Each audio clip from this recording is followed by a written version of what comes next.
નમસ્કાર વિદ્યાર્થી મિત્રો, આજે ધોરણ 10 28 તારીખ અને વિજ્ઞાનનું પેપર હતું. આપણે વિભાગ એના પ્રશ્નોને સોલ્વ કરીશું. પ્રથમ પ્રશ્ન, એક દ્રાવણ ભૂરા લિટમસને લાલ બનાવે છે તો તેની પીએચ લગભગ કેટલી હશે? તો ભૂરાને લાલ એટલે એ ભૂરા, તો એસિડ દ્રાવણ હોવું જોઈએ એટલે એસિડની પીએચ 7થી ઓછી થાય, અને 7થી ઓછી એમાં એક જ ઓપ્શન છે એટલે સાચો આન્સર આવશે કે 3 પીએચ હશે. પ્રશ્ન બીજો કે નીચેનામાંથી બ્યુટેનનું આણ્વીય સૂત્ર કયું છે? તો આપણને બધાને ખબર છે કે CnH2n+2 એ આલ્કેનનું સામાન્ય સૂત્ર છે. આની અંદર એનની કિંમત મૂકવામાં આવે એટલે કાર્બન કરતાં ડબલ હાઇડ્રોજન +2 હોય એવું આપણે પસંદ કરવું પડે. તો અહીંયા આપણને દેખાય છે કે 4 દુ 8 + 2 એટલે સાચો આન્સર આવશે ઓપ્શન નંબર સી. માછલીનું હૃદય કેટલા ખંડોનું બનેલું હોય છે? તો સાચો આન્સર આવશે કે માછલીનું હૃદય એ દ્વિખંડીય હોય એટલે 2 ખંડોનું બનેલું હોય. ચોથો પ્રશ્ન, માનવ આંખ પોતાના આ ભાગ પર પ્રતિબિંબ રચે છે. પારદર્શક પટલ તો આગળ આવે, એના પછી આઈરિસની વચ્ચે કીકી અને સૌથી પાછળનો પડદો એટલે નેત્ર પટલ કે જેના ઉપર વસ્તુનું વાસ્તવિક અને ઉલટું પ્રતિબિંબ રચાય. પ્રશ્ન નંબર 5 કે નીચેનામાંથી કયું પદ પરિપથમાં વિદ્યુત પાવર દર્શાવતું નથી? વિદ્યુત પાવરનું સૂત્ર તમે જુઓ તો V × I. હવે આની અંદર વારાફરતી જો આપણે કિંમત મૂકવામાં આવે તો ઓહમના નિયમ અનુસાર V બરાબર શું થાય? કે V બરાબર I × R, અને આ તો I છે જ એટલે I² R. હવે આ એક સૂત્ર થયું, એક આ થયું, અને આની અંદર ફરી એકવાર જો ઓહમનો નિયમ મૂકવામાં આવે તો હજી પણ કન્વર્ટ થઈ શકે એટલે V/R એનો સ્ક્વેર અને R, તો એક R કેન્સલ, તો સાચો આન્સર હજી બની શકે કે ભાઈ V²/R. તો 3 સૂત્ર હોઈ શકે, V × I આ છે, I² R તો કે છે, અને V²/R અને એ પણ છે. તો સાચો આન્સર આવશે ક્યુ નથી, તો આપણો આન્સર છે IR². અરીસાની સામે તમે ગમે ત્યાં ઊભા રહો તમારું પ્રતિબિંબ ચતું મળે, તો આ અરીસો કયો હશે? ચતું પ્રતિબિંબ છે એ સમતલ પણ આપે, હંમેશા કીધું પાછું, અને સમતલ આપે એની સાથે અંતરગોળ હોય તો 6 એના કેસ છે, એમાં છેલ્લો કેસ જ ફક્ત આપતું હતું આભાસીન ચતું. એનો મતલબ કે આ બહિર્ગોળના 2 કેસવાળો એક ભાગ લઈ શકાય, એટલે સમતલની સાથે આપણે બહિર્ગોળ અરીસો પણ આવે, એટલે બંને આપણે વિચારવું પડે, એટલે સાચો આન્સર બને સમતલ અને બહિર્ગોળ બી. પ્રશ્ન નંબર 7, બ્યુટેનોન 4 કાર્બન ધરાવતું સંયોજન છે જેમાં ક્રિયાશીલ સમૂહ ખાલી જગ્યા છે. એના નામમાં જ છે બ્યુટેનોન, એટલે કીટોન સમૂહની અહીં વાત થઈ છે. જવાબ આવશે કીટોન. 1 kWh બરાબર ખાલી જગ્યા જૂલ, તો 3.6 × 10⁶ જૂલ 1 kWh બરાબર થાય.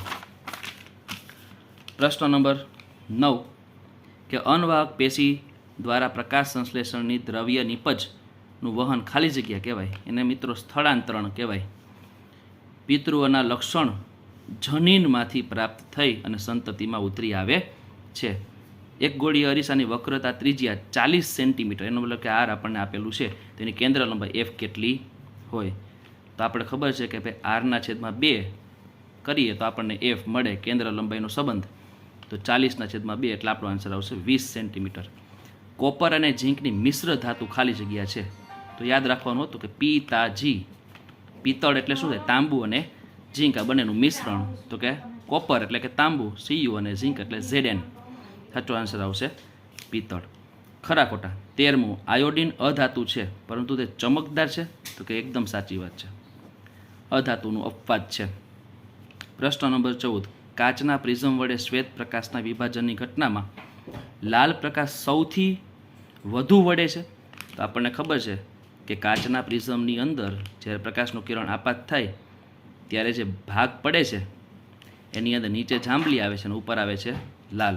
તો સૌથી વધારે તો જાંબલી વળ્યો કહેવાય, લાલ છે એ સૌથી ઓછો વળે છે, અને સૌથી વધારે વેગ છે એ લાલનો આવે. પણ આપણને કીધેલું છે કે આ ઘટનામાં લાલ પ્રકાશ સૌથી વધુ વળે છે, તો જવાબ આવશે ખોટું. જે બાળકને પોતાના પિતા તરફથી વાય રંગસૂત્ર વારસામાં પ્રાપ્ત થશે તે છોકરો બને છે. પિતા પાસે છે X અને વાયની જોડી હોય, એમાંથી જો વાય પ્રાપ્ત થાય તો છોકરો બનશે. એકદમ સાચું છે, એટલે આન્સર આવશે સાચું. પ્રબળ એસિડ અને નિર્બળ બેઝના એસિડિક ક્ષાર, અહીંયા જ જવાબ આવી ગયો. એસિડિક ક્ષારનું પીએચનું મૂલ્ય 7થી વધુ ન હોય, કેવું હોય? ઓછું. એટલે જવાબ આવશે ખોટું. એટલે આપણા ખરા ખોટા આવા બનશે: સાચું ખોટું, સાચું ખોટું. નેક્સ્ટ પ્રશ્ન 17મો, કે બે ચેતાકોષ વચ્ચે આવેલ ખાલી ભાગને શું કહે છે? તો એને કહેવાય છે ચેતોપાગમ. પ્રશ્ન નંબર 18, વાસ્તવિક સૂર્યાસ્ત અને દેખીતા સૂર્યાસ્ત વચ્ચેનો સમયગાળો આશરે કેટલો હોય છે? તો 2 મિનિટ જેટલો હોય. અથવા તમે 120 સેકન્ડ લખેલું હોય તો પણ તમારો જવાબ એ સાચો પડશે. પ્રશ્ન નંબર 19, આની પહેલાંના પેપરમાં પૂછાયેલો પ્રશ્ન, કે મેન્ડલના વટાણાના પ્રયોગમાં બીજી પેઢી દરમિયાન મળતી સંતતિના બંધારણ બંને કેપિટલ ટી સ્મોલ ટી, બંને સ્મોલ ટી, આમાંથી પ્રભાવી, તો પ્રભાવી લક્ષણ હંમેશા એક કેપિટલ હોય તો પણ ચાલે અને બંને હોય તો પણ ચાલે. તો એક કેપિટલ ને સ્મોલ એ બંને પ્રભાવી બનશે, પ્રચ્છન્નમાં બંને સ્મોલ બનશે. એટલે પ્રથમ બે છે એ પ્રભાવી અને છેલ્લું જે છે એ આપણું બનશે પ્રચ્છન્ન. વિદ્યુત સ્થિતિમાનનો તફાવત માપવા માટેનું ઉપકરણ એટલે સાધન એ કયું છે?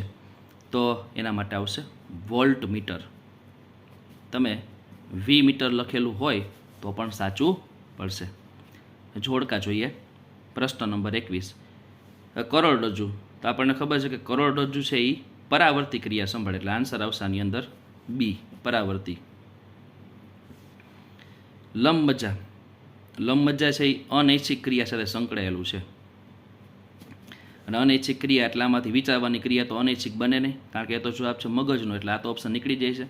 લાળ રસનું પડવું અથવા ઝરવું અને ઉલટી થવી એ આપણે આની અંદર જવાબ બંધ બેસતો જોવા મળે છે, એટલે સાચો આન્સર આવશે 22માં એ.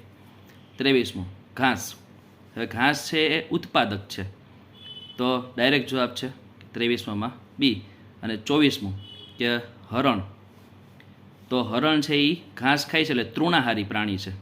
તો તૃણાહારી પ્રાણી હંમેશા પ્રાથમિક ઉપભોગી કહેવાય, એટલે સાચો આન્સર આવશે સી. એટલે આમાં બનશે બી અને આમાં સી.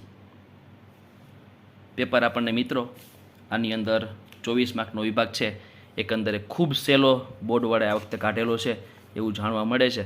અને લગભગ હોશિયાર વિદ્યાર્થીઓએ ક્યાંય પણ આમાં નાની ભૂલ પડે એવું લાગતું નથી. લગભગ આની અંદર પેપર એકંદરે સરળ હોય એવું લાગે છે. અને વિભાગ બીની અંદર પણ તમે જુઓ તો અમુક પ્રશ્ન આપણે અત્યારે સોલ્વ કરીએ. સંયોજન એક્સ અને એલ્યુમિનિયમ વચ્ચે થતી પ્રક્રિયા રેલવેના પાટા, એટલે આ થર્મિટ પ્રક્રિયાની વાત છે. અને થર્મિટ પ્રક્રિયા એટલે ચેપ્ટર નંબર 3. તો એની અંદર એક સંયોજન કયું હશે? સંયોજન છે એલ્યુમિનિયમને આપણને ખબર છે કે એલ્યુમિનિયમ છે એ Fe2O3 સાથે રિએક્શન કરે છે, એટલે સંયોજનનું નામ શું બનશે? Fe2O3.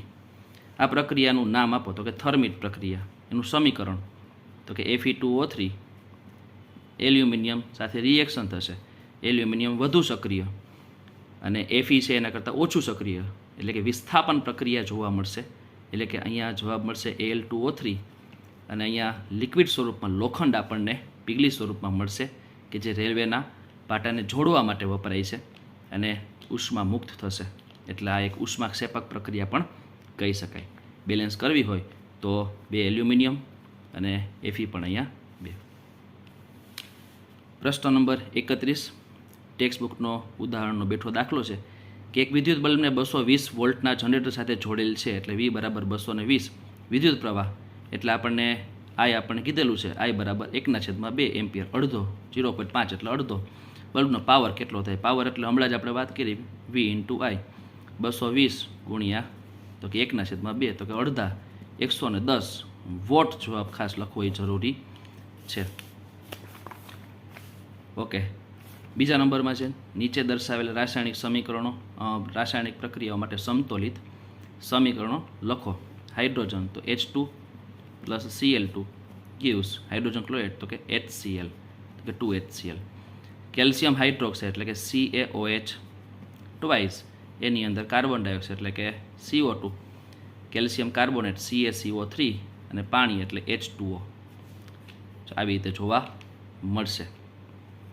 બીજા નંબરમાં છે સોડિયમ, તો કે સોડિયમ અને H2O ની રિએક્શન થાય ત્યારે સોડિયમ હાઇડ્રોક્સાઇડ એટલે કે NaOH આપણને મળશે, એ છૂટું પડશે H2. આ પ્રક્રિયા બેલેન્સ કરીએ તો સોડિયમની સંખ્યા બરાબર છે, હાઇડ્રોજન આ બાજુ 3 છે, એટલે હું અત્યારે 2 રાખું તો સોડિયમ 2 કરવા પડશે અને હાઇડ્રોજન 4 તો અહીંયા 2 કરવા પડશે, તો આ રીતે બેલેન્સ થઈ જાય છે. પ્રશ્ન નંબર 41 કે નીચે આપેલ અંતઃસ્રાવી ગ્રંથિઓમાંથી સ્ત્રવતા અંતઃસ્રાવનું નામ અને કાર્ય જણાવો. તો સ્વાદુપિંડ ગ્રંથિ છે એમાંથી ઇન્સ્યુલિન કે જે આપણા શરીરની અંદર શર્કરાનું નિયંત્રણ માટે આવેલ છે, અને થાઇરોઇડ ગ્રંથિ એમાં આવશે થાઇરોક્સિન. થાઇરોક્સિન અંતઃસ્રાવ એ આયોડિનની જ્યારે આપણા શરીરની અંદર જો ખોરાક સાથે લેવામાં આવે એટલે થાઇરોક્સિન બને છે. અંડપિંડ એની અંદર આવશે ઇસ્ટ્રોજન. માદા જાતીય અંતઃસ્રાવ કે એના જે શારીરિક લક્ષણ છે એના માટે જવાબદાર અંતઃસ્રાવ. બાકી ટેક્સ્ટ બુકનો દાખલો 2 સેન્ટીમીટર વાળો ઉદાહરણનો ચેપ્ટર નંબર 9 પ્રકાશ પરાવર્તન વક્રીભવન